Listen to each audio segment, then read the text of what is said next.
Hello दोस्तों, राम राम, नमस्ते। और आप पढ़ते रहिए मेरे यूट्यूब चैनल यूडक्ट स्टडी के साथ हंसते हंसते।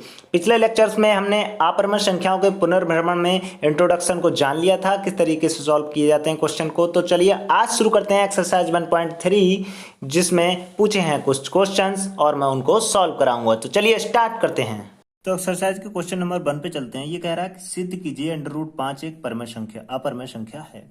तो सबसे पहले हम क्या करेंगे, लेट करेंगे। माना, पिछले के हिसाब से जो मैंने इंट्रोडक्शन में बताया था, माना √5 एक क्या है, परिमेय संख्या है, परिमेय संख्या है। तब ये किसके बराबर होना चाहिए, √5 इक्वल्स टू P/Q के बराबर, जहां P, Q क्या है, सह अभाज्य पूर्णांक हैं, जिनका मासा कितना होता है, जिनका मासा 1 होगा। कोप्राइम नंबर्स हैं, इनका मासा 1 ही होगा, किसी दूसरे से कटेंगे नहीं। तो हम क्या करेंगे, समीकरण 1 के दोनों पक्षों में वर्ग करने पर क्या प्राप्त होगा, 5 बराबर P²/Q²। तो हम अगर यहाँ से Q की वैल्यू निकालें, P की वैल्यू निकाल लें, चाहे सॉरी Q की निकालते हैं, Q² इक्वल्स टू क्या निकल के आया यहाँ पे, P²/5। ठीक है, ठीक है, आ गया। तो अब हमारी थ्योरम क्या कहती है, थ्योरम हमारी कहती है यदि जो P² 5 से विभाजित है तो P भी 5 से विभाजित होगा। ठीक है, तो हम P/5 इक्वल्स टू लिख सकते हैं C। मान लीजिए ये कोई भागफल निकल के आएगा इसका, जिससे डिवाइड करेंगे वो निकल के आएगा। तो यहाँ से P की वैल्यू निकालते हैं, कितनी आई, 5C। अब जो P की वैल्यू आई है, P का मान समीकरण 1 में रखने पर, सॉरी समीकरण 1 में नहीं, हम 1 में रखने पर, ठीक है, 1 में ही रख देंगे। तो क्या है, √5 बराबर क्या है, 5C हो जाएगा अपॉन Q। ठीक है, अब यहां भी क्या करेंगे, दोनों पक्षों में वर्ग, क्या निकल के आएगा, 5Q में इधर क्रॉस मल्टीप्लीकेशन में ले आ रहा हूं, जिसका स्क्वायर हो जाएगा 25C²। यहां से निकल के आया हमारा 5 पंजे 25, Q²/5 कर सकता हूं इसे, इक्वल्स टू C²। तो Q की जो वैल्यू निकल के आ रही है, मतलब यहां से हमें प्राप्त होता है वही थ्योरम के अकॉर्डिंग, Q² 5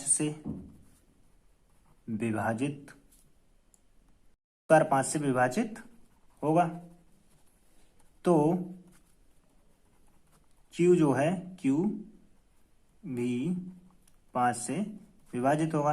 तो हम इसको क्या लिख सकते हैं, Q/5 इक्वल्स टू, मान लीजिए कोई D निकल के आता है इसका आंसर, तो Q इक्वल्स टू 5D हो जाएगा। अब एक हमारा Q इक्वल्स टू 5D आया, दो इंटीजर्स थे हमारे, दो पूर्णांक थे, तो इस पे मासा हमारा उभयनिष्ठ जो वो चेंज हो गया। इसका मतलब हमारा जो मानना था वो गलत था, अतः हम गलत हैं। √5 एक अपरिमेय संख्या है। चलते हैं दूसरे क्वेश्चन पर। दूसरा क्वेश्चन कह रहा है कि सिद्ध कीजिए कि 3 + 2 √5 एक अपरिमेय संख्या है। तो इसको क्या करेंगे, सबसे पहले माना 3 + 2 √5 एक परिमेय संख्या है। अगर ये परिमेय संख्या है तो 3 + 2 √5 जो है बराबर होना चाहिए P/Q के। अब मैं थोड़ी सी टर्म को चेंज करूंगा।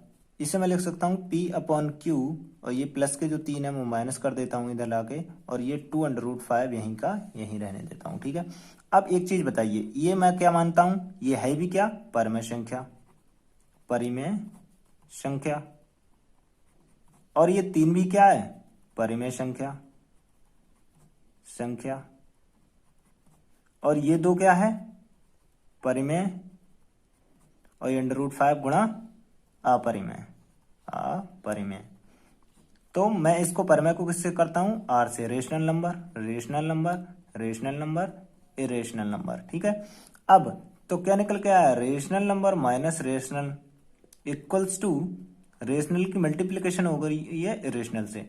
मैंने बताया था rational into multiply by irrational equals to rational ही इरेशनल ही रहता है। अब इसमें से मान लो जो रेशनल में से कोई छोटा या बड़ा होगा तो रेशनल निकल के आएगा। अब ये मेरा इरेशनल हो गया, तो क्या ये बात इक्वल हो जाएगी, रेशनल इक्वल्स टू इरेशनल? नहीं, तो यहां हमारा मानना गलत हो गया।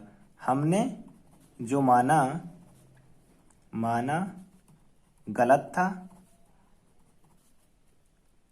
3+2√5 एक वास्तव में अपरिमेय में संख्या है। क्वेश्चन नंबर 3 में 3 क्वेश्चन दे रखे हैं, सिद्ध कीजिए कि निम्नलिखित संख्याएं अपरिमेय संख्याएं हैं। तो पहला क्वेश्चन कह रहा है 1/√2 को प्रूफ करने के लिए, तो क्या मानेंगे हम, माना 1/√2 एक परिमेय संख्या है, तो ये किसके इक्वल हो जाएगी, 1/√2 equals to P upon Q, जहां P, Q क्या है, सहभाज्य पूर्णांक, जिनका मासा कितना होना चाहिए, मासा इक्वल्स टू 1। अब हम देखेंगे क्या 1 निकल के आएगा, तो क्रॉस मल्टीप्लीकेशन √2p की 2p, बोथ साइड स्क्वायर, दोनों पक्षों में वर्ग करेंगे, तो Q² इक्वल टू 2p² निकल के आएगा। यहां से हम क्या निकालें, p² की वैल्यू निकाल लेते हैं, ये Q² अपॉन 2 आ गई। अब फिर मैं हमारी क्या कहती है, अगर Q² 2 से विभाजित है तो Q भी 2 से विभाजित होगा।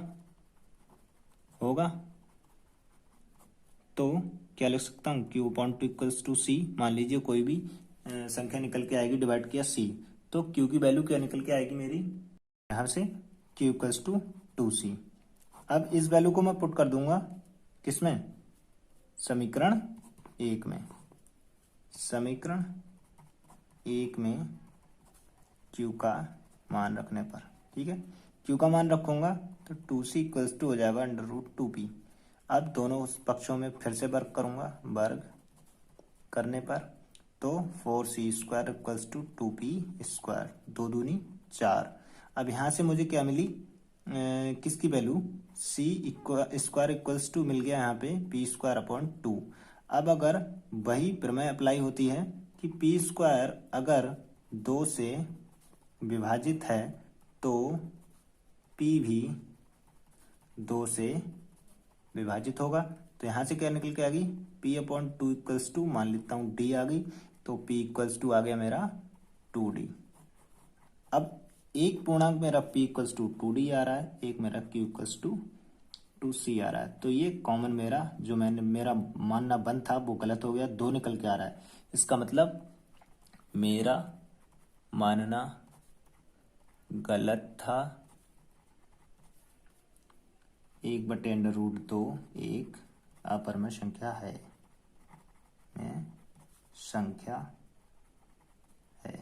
ठीक है।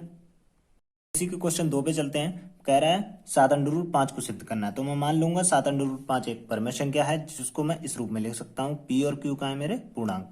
तो मैं इसको कुछ अलग टाइप से लिखता हूँ, √5 इक्वल्स टू लिख लेता हूँ P अपॉन Q 7q, इसको मैंने क्रॉस मल्टीप्लिकेशन कर दिया। अब यहाँ पे क्या देख रहे हैं, ये इरेशनल नंबर आ गया आई, मतलब जैसे बोल देते हैं मैं। अब p और q क्या है मेरा, रेशनल नंबर, और 1/, ये क्या हो गया, 7 क्या हो गया मेरा, रेशनल। मतलब कुल मिला के यहाँ पे आई इक्वल्स टू आर आना चाहिए, जो कि है गलत। ये कभी बराबर नहीं होगा, रेशनल नंबर इरेशनल नंबर के परम संख्या अपरम संख्या के बराबर नहीं होती है। तो मेरा मानना गलत था, मेरा मानना गलत है। 7√5 वास्तव में एक अपरमेय संख्या है। बस इसका थर्ड टाइप देखते हैं। इसमें कह रहा है 6 + √2 को प्रूव करना है। तो भाई लेट कर लेंगे, माना 6 + √2 एक परमेय संख्या है, तो ये इसके इक्वल्स टू होना चाहिए।